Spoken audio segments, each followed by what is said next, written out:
este podcast académico. El tema de hoy es modo de extinción de la obligación tributaria según el Código Orgánico Tributario.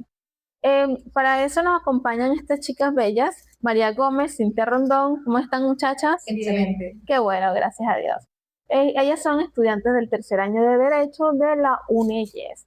Antes de entrar como tal a los modos de extinción, vamos a tener un pequeño concepto, ¿verdad?, de qué es la obligación tributaria. La obligación tributaria, ¿verdad?, es el vínculo que se hace entre el sujeto activo y el sujeto pasivo cuando ocurre el hecho imponible, ¿sí? Y bueno, todos sabemos o conocemos hasta hoy, porque hoy todos van a aprender de esto, ¿verdad? Vamos a aprender. Que hay un solo método de extinción y es el pago. Pero eso no es así, por eso ustedes están aquí.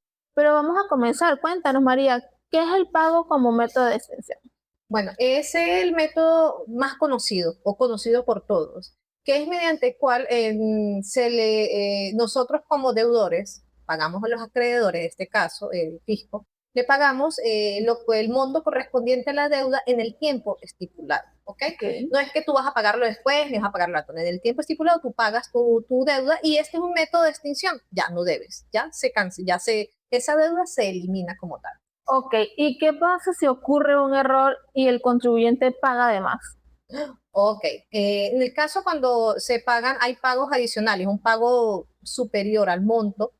En este caso, lo que podríamos hacer, si es con el CENIAT, te doy un ejemplo, si es con el CENIAT, no dirigimos al CENIAT, llevamos nuestro comprobante de pago o nuestro voucher de pago, nos dirigimos al ente, obviamente nos va a preguntar, ¿por qué? ¿Qué pasó? ¿De quién fue la culpa?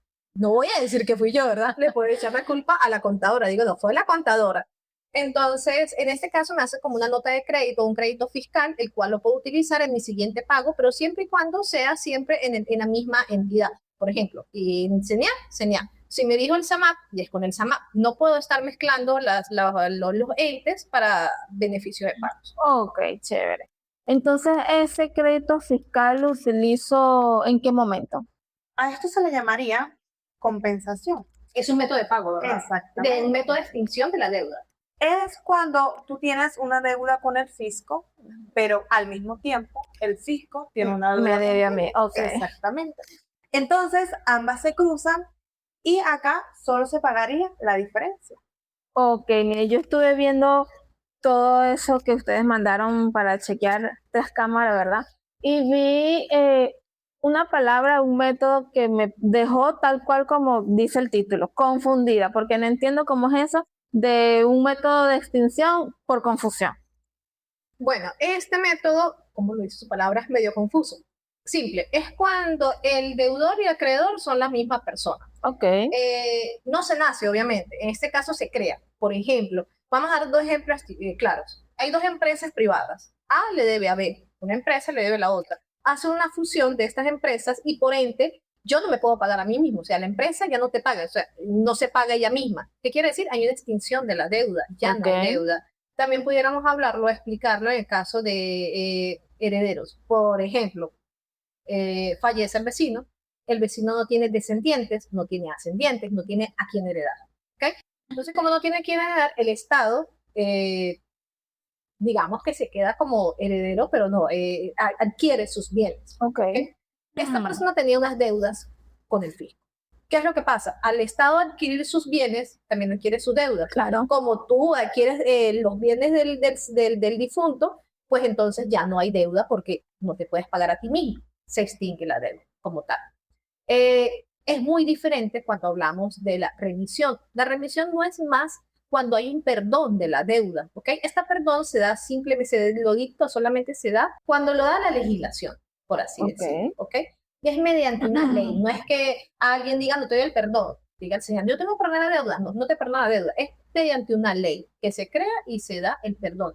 Hay casos puntuales donde se da este perdón.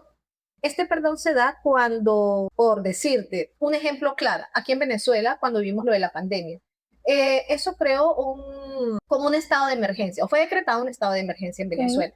Se creó una ley, que la ley hace una remisión del 50% de los tributos, no en general, pero un 50% de tributos en pago de impuestos, por así decirlo. Entonces, esa remisión del 50% es un perdón del 50% de lo que tú vas a pagar. Entonces, eso fue un estado de emergencia. También se puede dar en casos, por ejemplo, cuando hablamos en estados de intereses públicos, ¿ok? Y otros. Ok, entonces este método no es como digamos unipersonal, ¿no? Porque abarca a todos, Correcto. a todos los contribuyentes en general. Es correcto. Perfecto, ya entendí. Ahora una cosa, ¿en qué momento puede ser tan grande la deuda que el Estado dice, no, ya esta deuda es incobrable? ¿En qué momento? Es cuando el contribuyente no tiene bienes ni ingresos. Allí no tiene cómo pagar. A esta situación se le llamaría incobrabilidad. Estos 5 métodos que vimos ahorita, vi que están estipulados en el Código Orgánico, ¿verdad? En el artículo 39. Pero también vi que la jurisprudencia y la doctrina nos dan 2 métodos más, ¿sí? Que es la prescripción y la exoneración. ¿Cómo es la prescripción? Bueno, se podría decir que es la pérdida de la potestad que tiene el Estado para exigir el cobro de la deuda tributaria por el transcurso del tiempo en ejercerla. Ok, o sea que si yo tengo una deuda de hace 5 años y el Estado quiere venirme a la cobrar ahorita, yo le digo, epa, no, ya va, yo voy a buscar a mi abogado y que me solicite una prescripción, algo así, ¿no? ¿Y la exoneración? Hablando de materia tributaria, la exención y exoneración no son técnicamente un modo de extinción, igual como lo que hablamos anteriormente, como el pago, la compensación. Más bien son como beneficios legales que te impiden que nazca esta obligación o se exija la obligación, según sea el caso. Por ejemplo, cuando podemos decir que la exención nada más que no permitir que el tributo como tal no nace para ese supuesto, o sea, no se deja crear. En cambio, cuando hablamos de exoneración es cuando el tributo nace, pero luego se dispensa esta deuda o se dispensa su pago. ¿Ok? Ok, chévere. Bueno, chicas, muchas gracias por su clase de hoy. Es muy importante que tanto las personas como los contribuyentes, porque es que en algún momento, o sea, todos somos contribuyentes porque todos pagamos. No, es que es muy importante saberlo porque como ciudadanos nos ayuda a saber en qué momento nuestra deuda se extingue. Claro. A veces, por desconocimiento, cometemos faltas, ¿verdad? Y es bueno estar claro en estos temas, que a mucha gente le parece como que muy aburrido, porque sí, pero es importante que todos tengamos el conocimiento de nuestro modo de extinción. Claro, claro. Y bueno, ustedes como estudiantes de Derecho, tienen que saber, tienen que prepararse muy bien al momento de una defensa, que la defensa sea eficaz y que el proceso, la gestión sea lo más justa posible, tanto para el Estado como para el contribuyente. Bueno, muchas gracias. Nos vemos en la próxima.